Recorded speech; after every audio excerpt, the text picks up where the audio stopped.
লাগি কৃষ্ণ ভজে, পাই কৃষ্ণ রসে,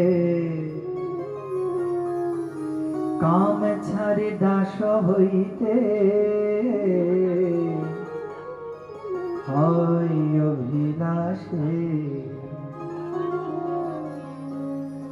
শ্রী শ্রী চৈতন্য চরিতামৃতে কবিরাজ গোস্বামী পাদ বলছেন,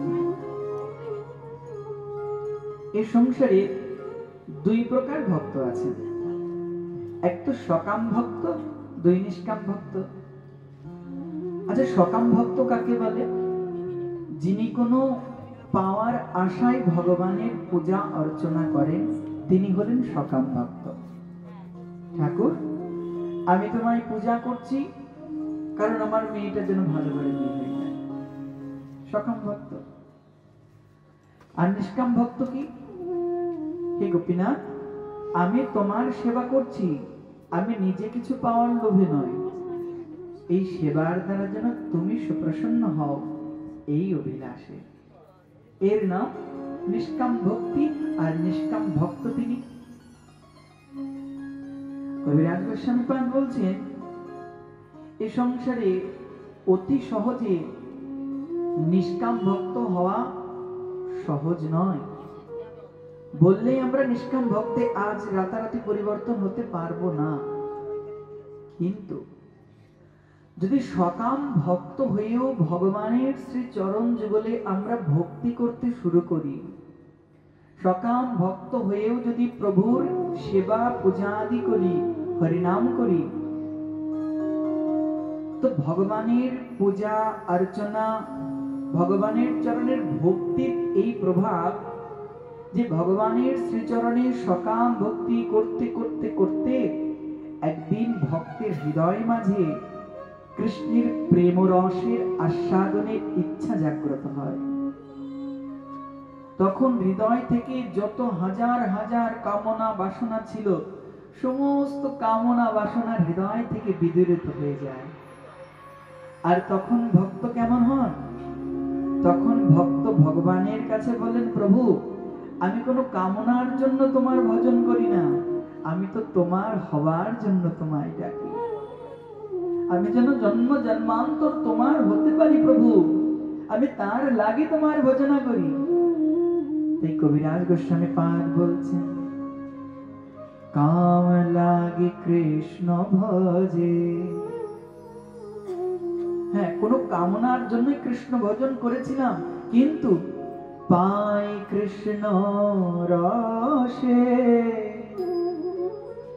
ওই কৃষ্ণ সেবা করতে করতে যেদিন ওই কৃষ্ণ প্রেমামৃত রস আমি পেলাম, ঠাকুরকে সকাম ভক্তি নিয়ে পুষ্প চড়াচ্ছি, তুলসী দিচ্ছি, ভোগ লাগাচ্ছি, কিন্তু ঠাকুরের চরণের তুলসী আঘ্রাণ করছি, সেবন করছি, ভগবানের প্রসাদ অমৃত গ্রহণ করছি, করতে করতে করতে হৃদয়ের কামনা বিদূরিত হতে লাগলো। তখন মনে হলো, হে গোপীনাথ, কবে তোমার প্রেমরস আস্বাদন করব? তখন ভক্ত কেঁদে কেঁদে সেই ভক্তি গোবিন্দের চরণে করে, আর সেই প্রার্থনাই করে, সেই পূজাই করে। কিন্তু কি বলে? কাম ছাড়ি দাস হইতে। ও গোপীনাথ, না না না, আমি আজ তোমাকে ভোগ লাগাই কিছু পাবার লালসা নয়, আমি আজ তোমাকে সেবা করি এ জগতের কিছু প্রাপ্তির আশা নয়। তো কেন করো? বলে, একটা কারণে করি, কাম ছাড়ি দাস হইতে হয় অভিলাষে। কামনা ছেড়ে তোমার দাস হবার জন্য আমি বাসনা করি, যেন তোমার দাস হয়ে তোমার চরণ যুগল সেবা করতে পারি। বলো না জয় রাধে। এখন আমাদের মনে সংশয় জাগছে, তো এরকম আবার হয় নাকি? কামনা নিয়ে ঠাকুর সেবা করতে করতেও কি আবার কামনা ত্যাগ হয়ে যায় হৃদয় থেকে? যাই গো, শ্রীমদ্ ভাগবত তার প্রমাণ দিলেন। শ্রীমদ্ ভাগবত নিষ্কাম ভক্তের কথা বলেছেন, কোন সকাম ভক্তের কথা বলেননি। কিন্তু আশ্চর্যের কথা এটি, সমগ্র ভাগবতের মধ্যে একজন ভক্ত আছেন যিনি সকাম ভক্ত ছিলেন, কিন্তু তার কথা ভাগবত বর্ণন করেছেন। তার নাম কি? ধ্রুব মহারাজ। যে ধ্রুব মহারাজ, তিনি পিতার কোলে বসতে গেলেন, বিমাতার কর্কশ বাক্যে বিদ্ধ হয়ে তিনি কাঁদতে কাঁদতে মায়ের কাছে গেলেন। মা শোনাচ্ছেন, শোনো বেটা, বিমাতা যে তোমাকে কর্কশ বাক্য বলেছে তাতে দুঃখ করো না, এ সংসারে কারো অমঙ্গল চেও না। যে অপরের অমঙ্গল চায় সে তো নিজের অমঙ্গলকেই ডেকে আনে। আর সাধুর স্বভাব তো এমন হওয়া উচিত নয়। বিমাতা বস্তুত যা বলেছেন সত্যি পীড়াদায়ক, তবুও তিনি তোমার মা হন তো। শোনো বেটা, বিমাতা ঠিকই বলেছেন।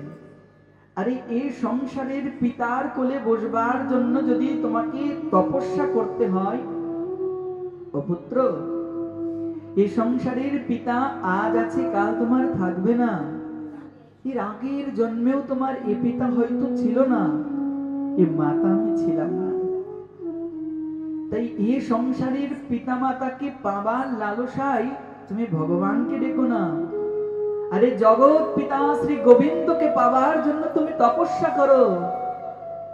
জগৎ পিতা তো নিত্য চিরন্তন, তাকে পাবার জন্য তুমি ডাকো, প্রাণ বলে তাকে ডাকো, তিনি অবশ্যই তোমার ডাকে সাড়া দেবেন। মায়ের চরণে ছোট্ট 5 বছরের ধ্রুব প্রণাম করে মায়ের চরণ ধুলি মাথায় নিয়ে আজ চলেছে রাজভবন ছেড়ে। ধ্রুব জানে না কোথায় গেলে ডাকলে তাকে পাওয়া যায়। ধ্রুব এও জানে না কোন নামে ডাকলে তাকে পাওয়া যায়। না না, ধ্রুব এও জানে না কোন মন্ত্রে ডাকলে তিনি প্রসন্ন হন। কিন্তু ধ্রুব এটা জানে, আমি ঘর ছেড়েছি পরম পিতাকে পাবো, আর তার কাছে এমন দুর্লভ বস্তু চাইবো যেন এই জগতের পিতাও যেন আমার দিকে তাকিয়ে আমাকে দেখতে হয়। তার সিংহাসনের থেকেও যেন উচ্চ কোন সিংহাসনে আমি বসতে পারি।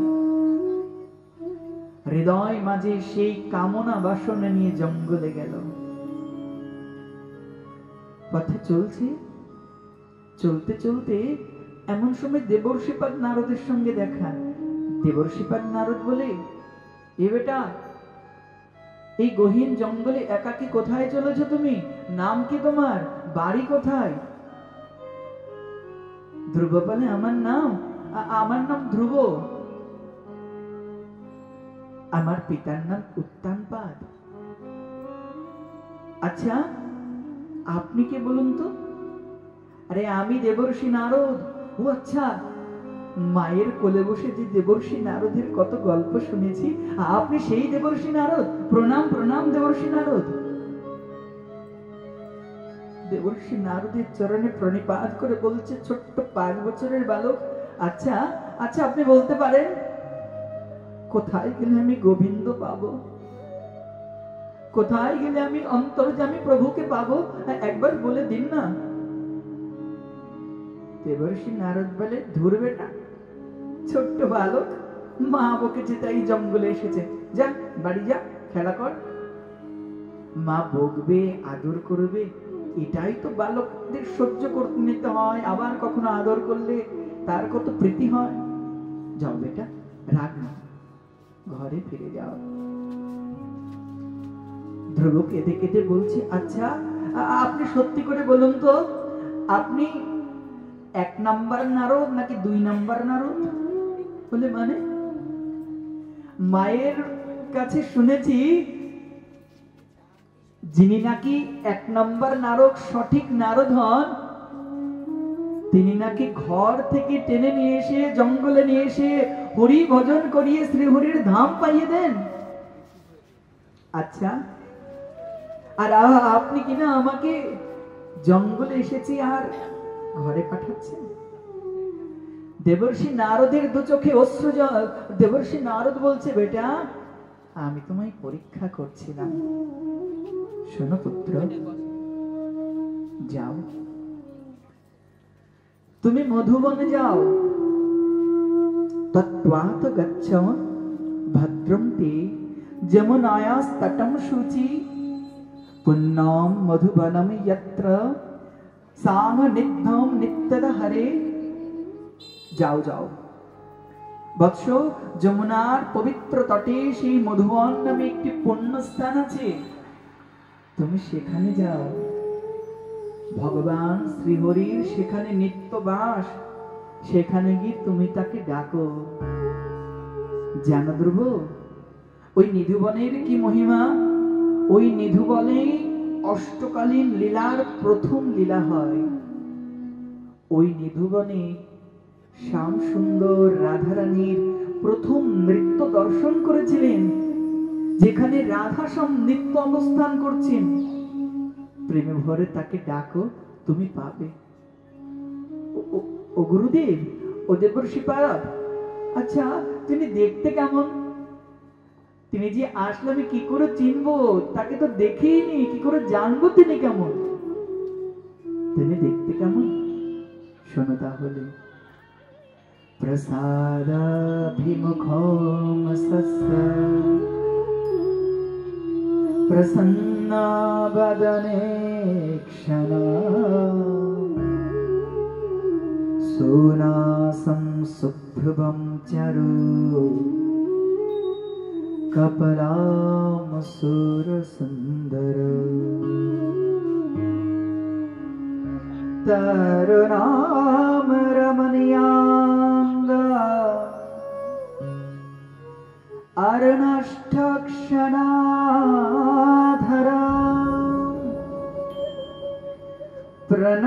प्रणताश्रयनाम नृमिना शरणा করুণারণা। তিনি কেমন দেখতে? হার বিরাজিত গলে বনমালা উরে শঙ্খ চক্র গদা পদ্ম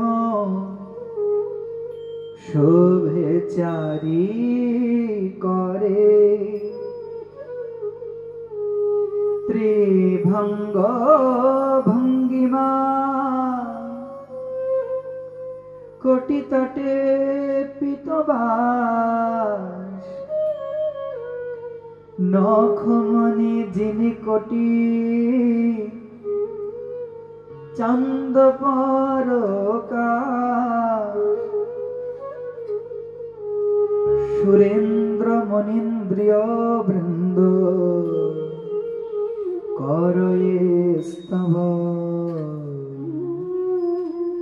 শঙ্কর বিরিঞ্চি করে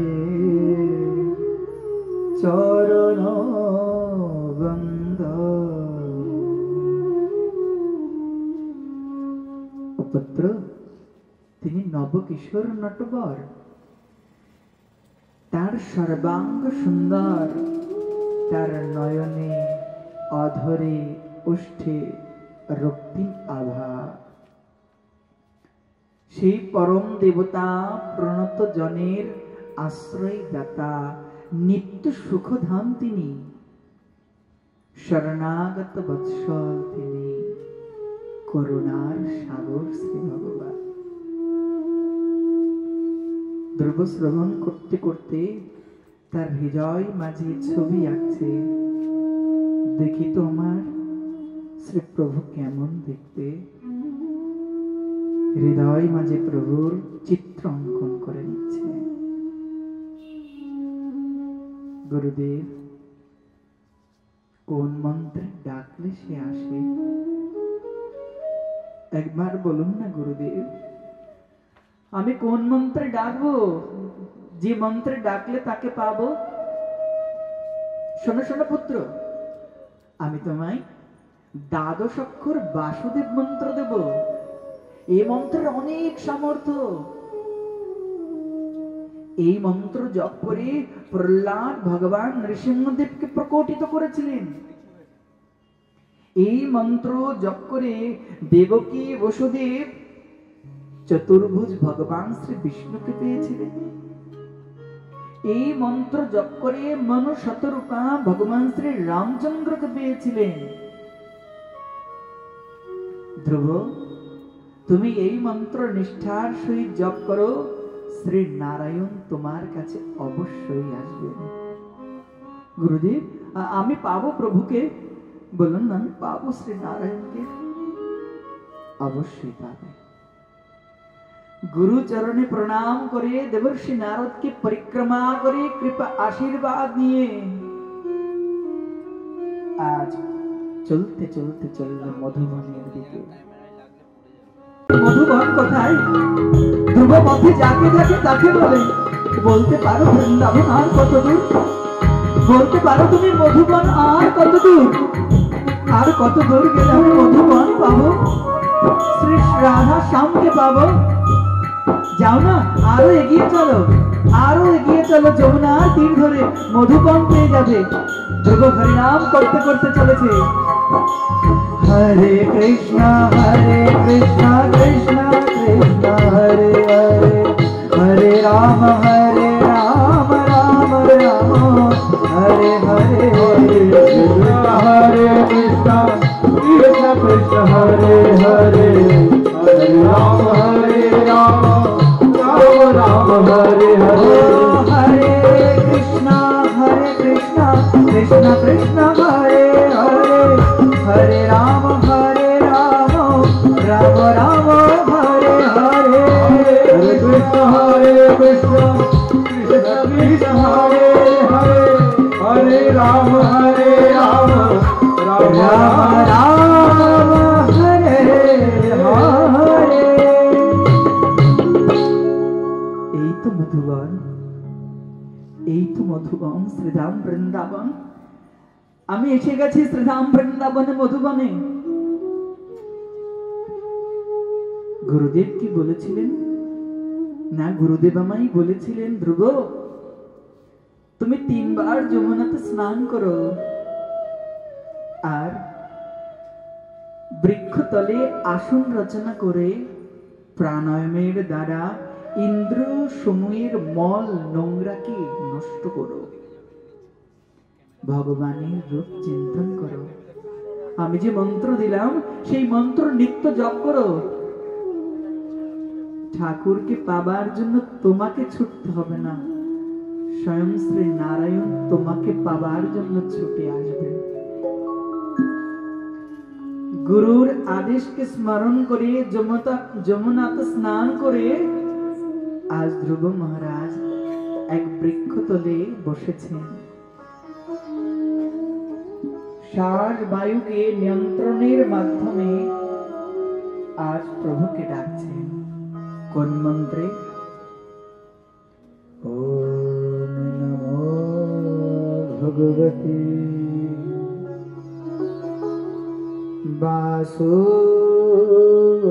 বাসুদেবায়,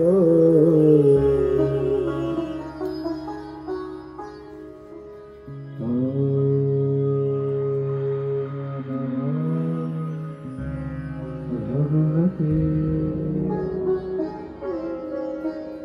বাসুদেবায়।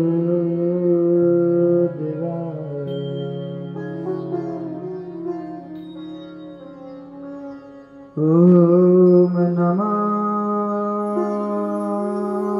ভগবতে বাসুদেবায়।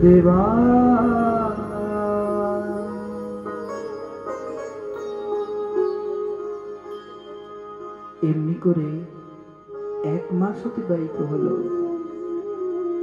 এই 1 মাস ধরে ধ্রুব মহারাজ 3 দিন 3 রাত বাদে সামান্য কুল ফল আর বেল ফল খেয়ে দেহটাকে বাঁচিয়ে রেখেছেন। ত্রিরাত্রান্তে ত্রিরাত্রান্তে কপিত্থ বদরাসনা। কোথায় এলো না তো ঠাকুর? চোখ মেলে দেখে কোথায় নারায়ণ? নারায়ণ তো আসেননি। বুঝেছি, আমার বুঝি ডাকা হচ্ছে না তাকে, তাই তো আসছে না। ঠিক আছে, আর 3 দিন বাদে বাদে খাবো না, আর ফল খেয়ে থাকবো না, শুকনো পাতা ঘাস খাবো, আর 6 দিন বাদে বাদে একবার খাবো। দ্বিতীয়ং চ তথা মাসম ষষ্ঠে ষষ্ঠে ভর্ক দিনে। 6 দিন বাদে বাদে ধ্রুব মহারাজ সামান্য শুকনো পাতা ঘাস গ্রহণ করে এই দেহটাকে বাঁচিয়ে রেখেছেন। বলে কেন? বলে দেহ থাকলেই তো দেহি পরমাত্মা ভগবানকে পাবো, দেহ না থাকলে দেহি ভগবানকে পাবো কি করে? তাই দেহকে সুস্থ রাখাটাও ভজনযোগ্য, দেহটাকে ধরে রাখাটাও এটাও এক প্রকার ভজন। 6 দিন বাদে বাদে গ্রহণ করলেন। চোখ মেলে চেয়ে দেখে, কই ঠাকুর, এলে না তো তুমি আজও? ও বুঝেছি, আমার বুঝি বেশি খাওয়া হয়ে যাচ্ছে না। ঠিক আছে, আর লতা পাতাও খাবো না, আমি শুধু জল পান করে দেহকে বাঁচাবো। 6 দিন নয়, এবার 9 দিন বাদে বাদে, 9 দিন বাদে বাদে অভ্যক্ষা সামান্য জল পান করে দেহটা রক্ষা করব। তবু ঠাকুর এলেন না। চতুর্থ মাসে 12 দিন পর সামান্য একবার বায়ু পান করে জীবিকা নির্বাহ করছে, আর ওম নমঃ ভগবতে বাসুদেবায় মন্ত্র জপ করছেন। প্রভু তবু এলেন না। পঞ্চম মাসে শ্বাস বায়ুকে জয় করে এক পায়ের উপর দাঁড়িয়ে প্রভুর ধ্যান করতে লাগলেন। ওম নমঃ ভগবতে বাসুদেবায়। এবার তপস্যার ভারে ধ্রুবর আঙুলের ভারে পৃথিবী টলমল করতে লাগলো। যেমন নৌকার ওপর যদি কোনো হস্তিকে তোলা হয়, যেমন নৌকা টলমল করে, আর ধ্রুব মহারাজের ভারে নয়, ধ্রুব মহারাজের তপস্যার ভারে আজ পৃথিবী টলমল করতে লাগলো।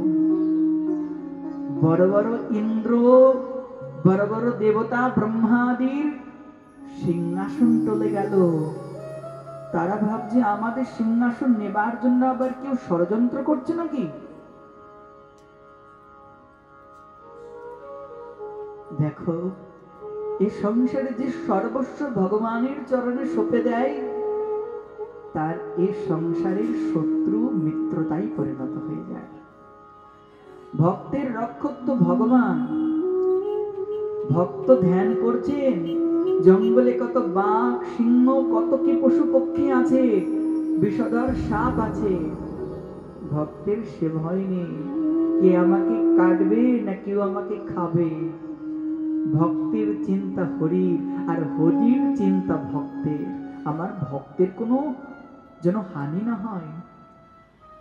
তাই স্বয়ং ভগবান দেবতাদেরকে আদেশ দিয়েছেন, যাও যাও, আমার ভক্তের জন্য কোনো কষ্ট না হয়, ভক্তের চারিদিকে চতুর্দিকে 10 দিক আবৃত করে থাকো, ভক্তকে সুরক্ষা দাও তোমরা। ভগবানের শ্রীচরণে ইন্দ্র আদি দেবতা কেঁদে কেঁদে বলে, প্রভু আমাদের শ্বাসকষ্ট হচ্ছে, পৃথিবীর শ্বাস বায়ু অবরুদ্ধ হয়ে যাচ্ছে, কি করে বাঁচবো, উপায় কি? ওই ছোট্ট একটা বাচ্চা তপস্যা করছে, তার জন্য এত কেন হচ্ছে প্রভু? আমাদের সিংহাসন টলে যাচ্ছে। ও প্রভু, একে আমাদের সিংহাসন ছিনিয়ে নেবে। ভগবান শ্রী নারায়ণ হেসে হেসে বলছেন, ইন্দ্র, আমার ভক্তকে ইন্দ্রের আসন দিলেও ভক্ত ত্যাগ করে চলে যায়, আর ভক্ত আমার তপস্যা করবে তোমার আসন নেবার জন্য, ছিনিয়ে নেবার জন্য? কখনোই নয়। ভয় নেই, আমার ছোট্ট একটা ভক্ত আমাকে ডাকছে, আমি যাচ্ছি না তো, আমি পরীক্ষা নিচ্ছি তার, তাই তার তপস্যার ভারে আজ পৃথিবী টলমল করছে। চিন্তা নেই, তোমরা যাও, আমি ভক্তকে দর্শন দিলেই আবার স্বাভাবিক হয়ে যাবে জগৎ। স্বয়ং ভগবান আর থাকতে পারলেন না, ভক্তের কাতর আহ্বানে স্বয়ং ভগবান তিনি স্বয়ং মধুবনে আবির্ভূত হলেন। বলে ভগবান শ্রী নারায়ণ দেব কি জয়।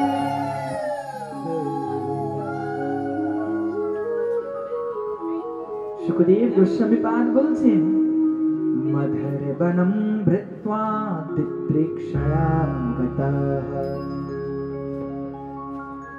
দিদৃক্ষয়া শব্দের অর্থ দেখার ইচ্ছা। আজ সুখদেব গোস্বামী বলছেন ভগবান মধুবনে গেছেন দর্শন দিতে নয়, আজ ধ্রুব মহারাজের দর্শন পাবার লালসায় ভগবান এসেছেন।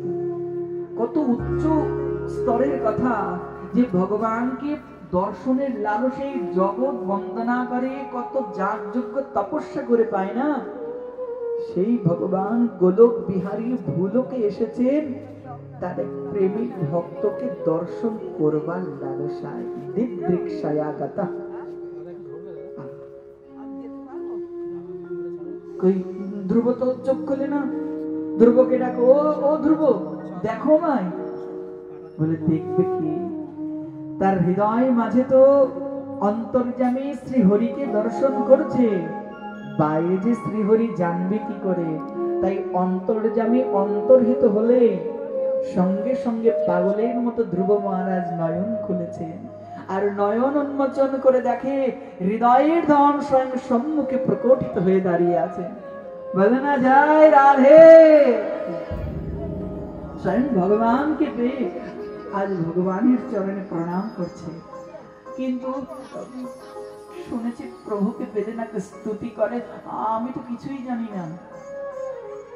ভগবান ভক্তের মনের ইচ্ছা জানতে পেরে পস্পর্শো বালম কৃপয়া কপলে ভগবান তার সেই দিব্য শঙ্খ তার কপল দেশে যেই না ছুঁয়ে দিয়েছে, অমনি দিব্য স্তুতি করতে লাগছে। ভগবান প্রসন্ন হলেন। ভগবান বললেন, ধ্রুব বলো তুমি কি চাও। মাত্র 5 বছর বয়সে 5 মাস ধরে এহানো কঠোর তপস্যা করে তুমি আমায় পেয়েছো, বলো ধ্রুব তুমি যা চাইবে আমি তাই দেব। ধ্রুব মহারাজের তো আনন্দ করার কথা, হ্যাঁ তিনি আনন্দিত। আজ আনন্দ অশ্রু তার দু নয়নকে প্লাবিত করে বক্ষদেশ ভিজিয়ে দিচ্ছে। ধ্রুব মহারাজ কেঁদে কেঁদে বলছে, ঠাকুর এই জঙ্গলে যখন এসেছিলাম না, কিছু পাবার লালসায় এসেছিলাম। বাবা আমায় কোলে বসতে দেবে না, বাবার থেকেও বড় কোনো সিংহাসনে বসবো, বাবার থেকেও বড় কোনো, যে শুধু আমার বাবা নয় তার বাবা তার বাবা, আমার পিতৃপুরুষগণ কেউ পায়নি, এমন আসন জয় করে দেখাবো যে আমিও পারি। এসেছিলাম প্রভু কিছু পাবার লালসায়, কিন্তু জানতে না হৃদয় মাঝে সকাম বাসনা নিয়ে এসে আমি কাজ করাতে এসেছিলাম, কিন্তু কাজ করাতে করাতে দেখি আমি মানিক পেয়ে গেছি, হিরে পেয়ে গেছি। এখন মনে মনে ভাবছি আমি কি কাজ তুলবো না হিরেকে তুলবো। প্রভু তুমিই বলো না, কাজ করাতে এসে কেউ যদি হিরে মানিক পেয়ে যায় আর সে কি আর কাছের দিকে ফিরে তাকায়, সে তো হিরেটাই তুলে নেয়। ধ্রুব মহারাজ চরণে পতিত হয়ে বলছে, প্রভু না না না আমি কিচ্ছু চাই না, এসেছিলাম কিছু চাইতে, কিন্তু না আমি তোমাকে পেয়ে সর্বস্ব পেয়েছি, আর কিচ্ছু চাই না, আর কিচ্ছু চাই না প্রভু। তোমাকে পেলে এ সংসারে পাওয়ার আর কিছু বাকি থাকে? ভগবান হাসছেন আর ভগবান হেসে হেসে যেন জগৎবাসীকে শিক্ষা দিচ্ছেন, দেখো দেখো জগৎবাসী, আমার ভক্ত ধ্রুবের দিকে একবার চেয়ে দেখো। এসেছিল সকাম বাসনা নিয়ে, বড় পদ পাবে, ঐশ্বর্য লাভ করবে। আর আমার ভজন করে যেই আমার প্রেম রস হৃদয়ে মিলেছে, তখন এই সংসারের বস্তু তুচ্ছ হয়ে গেছে, তখন আমাকে ছাড়া আর কিচ্ছু চাই না। তাই যদি সকাম বাসনাও যদি থাকে, তো আমার চরণে করো হে জগৎবাসী। আমার চরণে সকাম বাসনা নিয়ে ভক্তি করতে করতে ভক্তির এমন দিব্য প্রভাব, ভক্তি মহারানীর কৃপায় একদিন সকাম চিত্ত নিষ্কাম চিত্তে পরিণত হয়ে যায়। তাই কবিরাজ গোস্বামী পাদ বলছেন, কাম লাগে কৃষ্ণ ভজে, পাই কৃষ্ণ রসে, কাম ছাড়ি দাস হইতে হয় অভিলাষে। হে নাথ, তাই কাম ছেড়ে তোমার দাস হবার অভিলাষ শুধু এ জন্মে নয়, হে গৌর সুন্দর, জন্ম জন্মান্তরের তোমার দাস করে তোমার চরণ যুগলে আশ্রয় দাও। আমি আর কিছু চাই না।